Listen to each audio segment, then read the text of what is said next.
mês de junho é um mês de celebração do orgulho LGBTQIA+. E neste mês teremos a exibição mais que especial de 4 episódios da série Escuta Queer. A série audiovisual é uma produção da nossa parceira de conteúdos, Plataforma Coletiva Queerlombos, e aborda 4 eixos temáticos: políticas públicas, direito à cidade, teatralidades e produção cultural. A série busca construir e discutir entendimentos sobre estas temáticas aliados à comunidade LGBTQIA+. Assista agora o episódio de produção cultural com Júlia Santos, do Festival Transviva, Raine Campos, do Projeto Segunda Preta, e Idila Silmarov, do Zona de Encontro.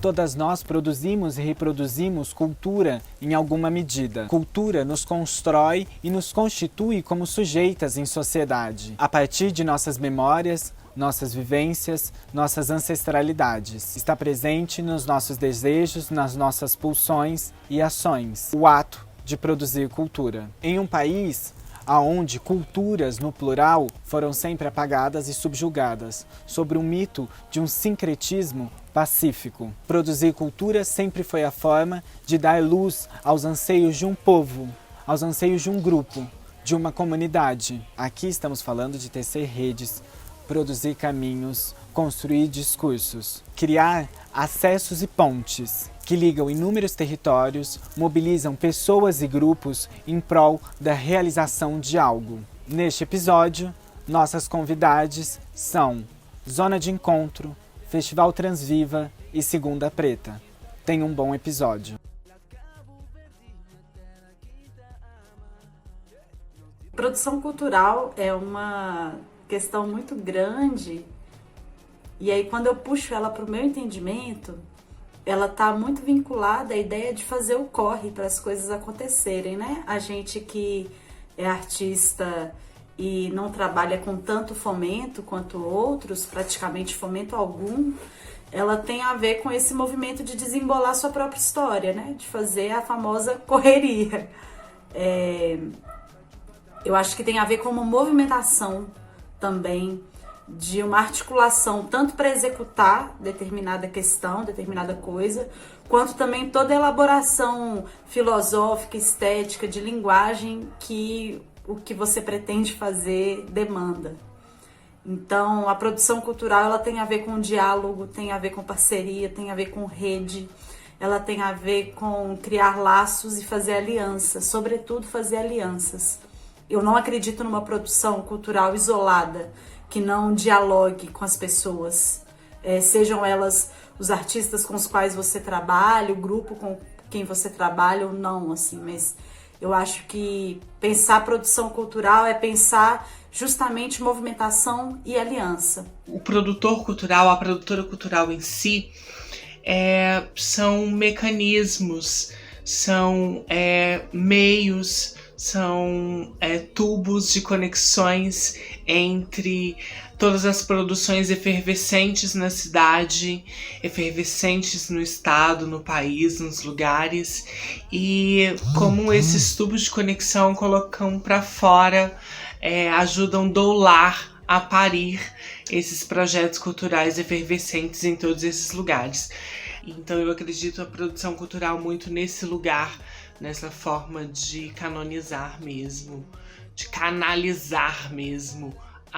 Eu acredito que a produção cultural é uma forma de canalizar mesmo todas essas efervescências que estão borbulhando por aí em vários polos, em vários lugares, e é nesse sentido. Eu acho difícil dizer o que é produção cultural. Porque, assim, toda a sociedade produz cultura, né? Na relação, no encontro, em seu território, com a linguagem, com a natureza, entre outras coisas, né? Então, tudo produz, todas as relações, né? Humanas produzem cultura. E aí, esse movimento, pensando assim, a produção cultural enquanto um campo de conhecimento, né? De trabalho, de ação. O que seria produção cultural, eu penso que seria pessoas, coletivos, né, que olham para isso que está sendo produzido pela sociedade, nos territórios, pelas pessoas, e olham para isso e executam algum movimento, alguma ação em relação a isso. Isso é muito importante porque a gente hackeia os espaços que não são destinados para nós. A gente abre portas, a gente chuta portas, na verdade, para a gente entrar e passar com o nosso conteúdo. E isso é muito potente porque nós, enquanto mulheres, deixamos de ser uma mão de obra e nos tornamos autoras, nos tornamos pensadoras. Não que nós não fôssemos antes, não estou falando que a Zona de Encontro é uma salvadora das mulheres, longe disso. A gente, nossa, nem acredito nessa ideia.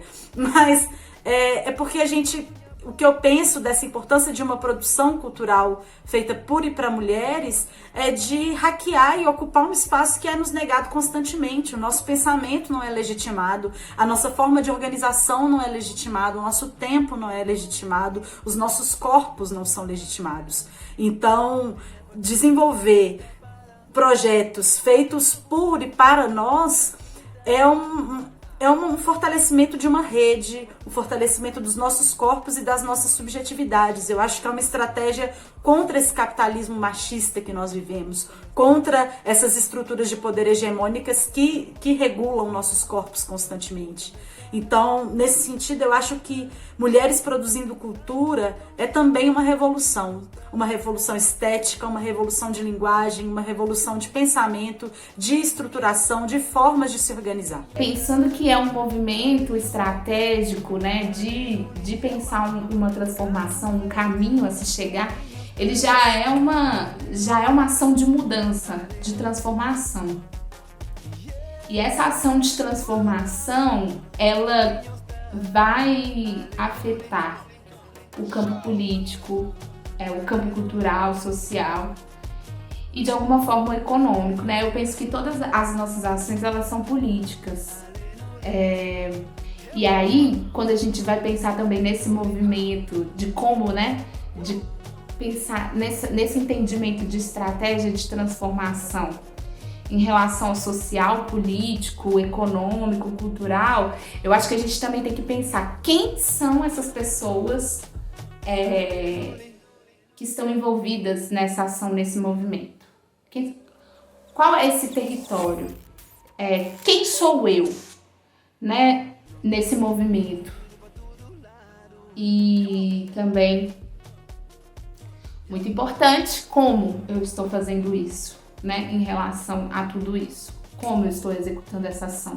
Quais estratégias eu estou pensando? Falar da importância dessas corpas dissidentes de gênero, dessas corpas trans, dessas corpas travestigêneres nesses espaços culturais, é falar de demarcar um espaço, é falar de marcar um território, é falar de reparar a nossa ausência, a nossa exclusão em todos esses espaços. E quando nós, pessoas travestis, transexuais, dissidentes de gênero, estamos ocupando esses espaços, é provando que esses espaços são nossos, esses espaços nós damos conta de pertencê-los. Falta naturalizar a nossa estada nesses lugares, porque naturalizando a nossa estada nesses lugares, cada vez mais nós vamos ter acessos, porque nós já damos conta de pertencer. E é de extrema importância que as nossas corpas estejam presentes de fato, porque a representatividade ela só se dá realmente com as nossas corpas presentes. Zona de Encontro é um projeto que grande parte das pessoas nunca trabalharam juntas, então é sempre uma novidade estarmos juntas. As 2 edições, os encontros principalmente com as artistas convidadas, é sempre uma novidade, porque são pessoas que a gente tem contato, mas não tanto, a maioria a gente nunca chegou a trabalhar junta. Então a gente fica tentando nos articular nessas novas parcerias e de algum modo tentando manter outras parcerias, tentando, Enfim, né, gente, essa coisa das redes que a gente já tem, assim, se a gente tá com verba, a gente tenta distribuir para as nossas e para os nossos, porque somos nós que precisamos, né, de acesso à renda. A gente escolhe a segunda-feira como a segunda de Exu, importante, movimento importante, né, para a negritude. E a gente entende que a segunda-feira seria o nosso dia e a gente começa a fazer essas temporadas no Teatro Espanca, homenageando mulheres negras. Todas as temporadas a gente homenageia mulheres negras vivas, porque para a gente é muito importante que haja esse reconhecimento ainda em vida de mulheres pretas, negras. Historicamente, nós, pessoas travestis, transexuais, dissidentes de gênero, nós não acessamos esses espaços das produções artísticas e culturais. Historicamente, esse espaço não foi pensado para nos ter, e historicamente esses espaços repelem as nossas cotas. É urgente essa reparação histórica. É urgente que cada vez mais pessoas cisgêneras se conscientizem dos seus acessos e privilégios e fomentem a estada cada vez maior de pessoas travestis e transexuais em todos os lugares. Nós já damos conta de pertencer, nós já sabemos fazer. Só que falta agora nós acessarmos e, para além de acessarmos, naturalizar a nossa estada em todos os lugares. Porque a partir do momento que for natural a nossa estada, a nossa permanência em todos os lugares, essa reparação histórica ela vai acontecer. Porque nós já damos conta de pertencer, nós já damos conta de produzir e recortando cada vez mais esses festivais, essas movimentações artísticas, é a prova de que nós damos conta sim de pertencer socialmente e produzir com qualidade. A gente foi ao longo desse tempo criando a nossa forma de fazer, nos entendendo, né? Não é um coletivo fechado, ao longo do tempo foram chegando várias pessoas e aí é muito doido assim, porque isso vai mudando, né? A cara vai mudando, o pensamento vai mudando, porque também nós, as pessoas que estamos, né, lá e as pessoas que vão chegando, a gente vai amadurecendo, a gente vai fazendo, né, uma avaliação do que foi antes, refletindo sobre o que foi antes para ver o que vai vir depois. Descobrindo os nossos mecanismos, as nossas estratégias, os nossos modos, o nosso tempo. E aí eu fico pensando que é isso, né? O modo de gerir, o modo de produzir da Segunda Preta, ele se constrói de uma forma autônoma e de uma forma muito característica e muito própria desse coletivo. O que a gente pretende é que todo mundo ganhe bem. Sabe, que seja prazeroso, assim, não fique um trabalho pesado. Ainda mais quando a gente diz de mulheres e LGBTs, né? A gente tenta planejar de um modo que seja interessante para todos, assim. A gente trabalha com a planilha aberta, qualquer pessoa do projeto tem acesso. Eu falo muito da coisa da verba, porque é isso, a gente nunca fez o Zona sem suporte do Fundo Municipal de Cultura. Então, querendo ou não, a gente entra dentro desse padrão de planejamento do fundo, né? De pré-produção, produção, pós-produção. Então, eu falo muito desse lugar, que não é a realidade que eu vivo nos outros trabalhos que eu faço, né? O Zona é uma exceção à regra, assim. Acho que por isso também que ele é muito... tem um carinho muito grande, assim, porque ele escapou dessa lógica do Natora, né? Nessas duas primeiras edições. A gente não sabe na terceira, na quarta, como vai ser. Mas essas duas primeiras teve esse suporte que é fundamental. Porque aí a gente consegue bancar a permanência das pessoas, a presença delas. E eu tô falando bancar não só financeiramente, eu tô falando de recurso humano, sabe? De conseguir manter as pessoas também sentindo prazer em trabalhar, sabe? Porque, enfim, né, com o recurso do fundo a gente pode ir para um espaço interessante, a gente pode pensar uma revista esteticamente foda. Então, o que a gente não dava conta, a gente assumia que não dava conta, pedia ajuda sem o menor pudor. O que a gente não sabia, a gente aprendia. O que a gente não tinha domínio, na marra, ali na força e na vontade de fazer dar certo, a gente conseguia. E tanto que foi um sucesso o nosso festival. E esse festival não é meu, não é das meninas e dos meninos e das meninas que estavam ali. Esse festival é da cidade. Esse festival é um compromisso assumido por nós, pessoas travestis e transexuais, com outras pessoas travestis e transexuais, e mostrando, parindo e pondo na cidade. Penso que o objetivo, assim, da Segunda Preta é de fato que a gente consiga nos entender plurais, em pensamentos plurais, pensando uma emancipação, pensando uma reflexão sobre a produção artística preta, negra,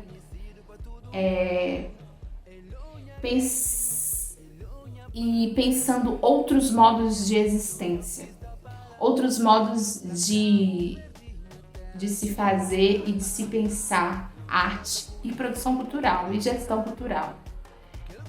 Outras formas de pensar os caminhos já universais, entre aspas, que eu não gosto de dizer que é universal, porque não é, da arte, sabe? Da cultura. É difícil dizer assim, a gente quer conseguir construir um espaço de fato de segurança, um espaço fora do sistema vigente, sabe? Eu acho que a gente quer transformar, sim, o sistema vigente, mas eu acho que primeiro a gente tem buscado construir esse nosso espaço e se transformar. Quando nós entendemos cada vez mais da necessidade de pertencer a esses espaços, não só nas apresentações, mas também pensando, organizando, decidindo pautas, decidindo coisas, compondo esses espaços que são tidos enquanto espaços de poder, quando nós entendemos que nossos corpos não estavam presentes nesses espaços, nós entendemos logo da necessidade de ocupar e de pensar um festival feito por nós, que tivesse um recorte, que tivesse uma pauta, que tivesse de fato um espaço seguro de afeto. Então foi muito tranquilo pensar esse festival partindo das nossas redes, das nossas próximas e abrindo também para a cidade, né? O nosso festival, mais de 90% foi de pessoas travestis e transexuais compondo as nossas equipes. Isso fez toda uma diferença. Isso foi uma mostra para a cidade de que nós damos conta de fazer, nós damos conta de executar, nós damos conta de pensar e nós damos conta de cada vez mais produzir e produzir. Só nos falta os espaços. E esses espaços, infelizmente, ainda está nas mãos da cisgeneridade. Queerlombos, para mim, é uma palavra muito bonita, né? Essa junção do queer com o quilombo. Eu vou começar pelo quilombo, pedindo licença. Quilombo, para mim, ele tem a ver com resistência. Quilombo, para mim, tem a ver com liberdade, com tradição. Quilombo tem a ver com comunidade. Eu acho que quilombo é um território sagrado. É um lugar onde você vai para lá, né, para ser comunidade, para estar junto, para existir com dignidade, para existir com liberdade e para lutar também contra uma série de sistemas, no caso do quilombo, né, principalmente de sistemas racistas. Então é luta também. E queer é essa liberdade, né? Quando ele se junta com o quilombo, para mim, a gente chega em nós, nos nossos corpos, na nossa existência, enquanto LGBTs, né, podemos nos aquilombarmos, né, nos reunirmos enquanto comunidade, a gente ter essa percepção de que a gente é uma comunidade e que a gente precisa ser comunidade de fato. Então eu acho que esse nome, Queerlombos, me provoca essa dimensão de uma comunidade resistente, de uma comunidade de luta e de uma comunidade de liberdade dos nossos corpos, que a gente tá junto nas nossas diferenças. A gente não se pretende igual, mas na nossa diferença a gente tá junto e resiste, e existe, e vai pra luta, e vai pra festa, e vai sorrir, e vai ser feliz, e vai produzir, e vai se aliar, vai se alinhar, vai amar. Eu acho que Queerlombos tem, não sei, é muita poesia pra mim, Queerlombos, eu acho muito bonito. E Queerlombos pra mim, gente, é também, assim, o chique do chiquérrimo. É classe, elegância, amor e tesão. Eu acho um babado, babadíssimo. Pensar Queerlombos é pensar nesse umbigamento, nesse ajuntamento, nesse mafuá, nessa miscelânea de todas as corpas. Pensar Queerlombos é a junção do queer com esse quilombo que nós, enquanto pretas e pretos, já sabemos dessa marginalização, dessa necessidade de nos agruparmos, de nos aquilombarmos, né? Então é uma sacada maravilhosa quando junta o queer com o quilombo, né? E se torna essa junção do Queerlombos. Isso é muito grandioso. É pensar que esse espaço pode ser um espaço que vá abrigar todas as corpas, todos os corpos, abrigar todas as formas e produções de pensar, de existir, e tudo isso de uma forma muito correlacionada com as existências possíveis. Pensar Queerlombos é pensar nas mil possibilidades de existências, esse respeito, esse entendimento das mil possibilidades das nossas corpas, desse remonte e desmonte e transmonte que transcende tudo isso. Pensar Queerlombos é ir além desse fazer, desse agir estrutural, que jamais nós aceitaremos que ele seja estruturante. Pensar Queerlombos é pensar um outro espaço, não é subverter uma norma, é simplesmente criar um outro espaço, um espaço seguro, um espaço onde nós podemos viver, pertencer e cada vez mais nos relacionarmos com as nossas diversidades, com as nossas multiplicidades. É isso, para mim Queerlombos vem desse lugar agênero, esse lugar que rompe, esse lugar que inquieta, e acredito realmente que ele também nasce de uma inquietação, de uma ausência e da falta. Esperamos que tenham aproveitado este episódio feito com muito carinho e afeto por parcerias construídas em BH. Esses movimentos são extremamente ativos na cidade. Percebemos que cada vez mais precisamos discutir nossas presenças em diversos territórios, entendendo que gênero, raça, classe, sexualidade são atravessamentos que nos conectam a todo momento, mas também são potência ao permitir a construção de diversas identidades coletivas e, portanto, são ações conjuntas que produzem cultura em qualquer canto do país. Estamos e sempre estaremos nas ruas, nas casas, nas artes, no público e no privado, nas humanidades e nas ciências duras. No corre, sempre no corre, garantindo redistribuição de renda, visibilidade, formação, realizações e holofotes a novas e outras formas de partilha. Se você gostou desse vídeo, se inscreve no nosso canal, dá um like, comenta, engaja, compartilha, conta pras mana, pros mano, pras mina, pras mona, redistribui e espalha todo esse conteúdo. Para mais informações e mais conteúdos, acesse aquilombos.org. Beijos, abraço e até mais, gente!